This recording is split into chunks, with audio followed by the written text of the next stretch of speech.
Yeah, disappointing again. There are signs that we're coming out of the recession.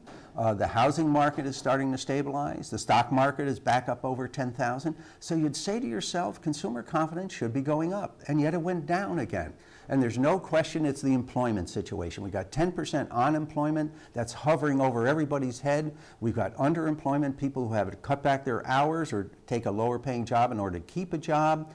And then the fear that I'm going to be next, I'm going to lose my job. So it's the employment situation that's killing consumer confidence right now. The Consumer Confidence Index has a current component and a future component.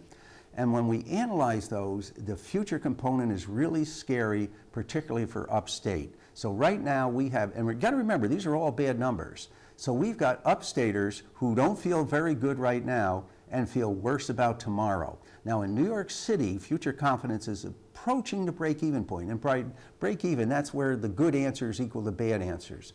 And New York City is getting pretty close to breaking even on future confidence. Upstate, we're almost 20 points behind New York City, and that's a scary number for us upstate.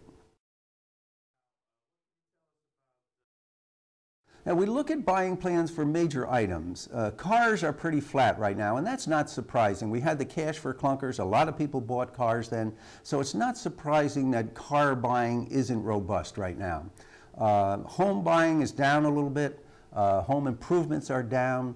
The bright side are computers. We now have computer buying plans at their highest level in 2 years. So that may be looking pretty good for the computer industry. They're not great numbers, but certainly they're better than everything else. And there is some uptick in furniture buying as well. Yeah, that was another disappointing aspect. I kind of felt people were getting used to high gas prices, high food prices. They factored it into their budget, and it wasn't as big a concern as it was a year ago last summer. If you go back to then, there were about 8 out of 10 New Yorkers were worried about gas and food prices. And that has been working its way down, but it took a big uptick again. This month, we got about half of New Yorkers are worried that gas prices are going to seriously impact their budget. And 6 out of 10 New Yorkers are worried about food prices. And this is at a time when we're approaching the holiday buying season. It's at a time when we're approaching the heating season. Put those together with this concern about gas and food prices, and that presents a scary picture.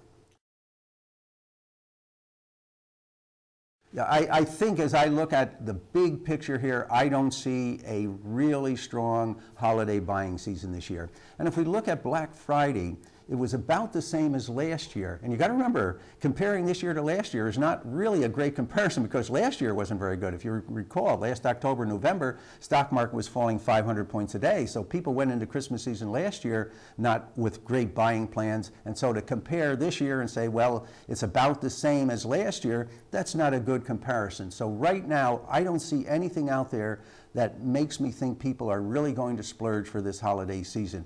And again, if we look at this past weekend with Black Friday and so on, people were very frugal. They bought practical items such as clothes, that type of item. They weren't buying big ticket items, and I think that's going to happen. So I don't see a big Christmas buying season coming up.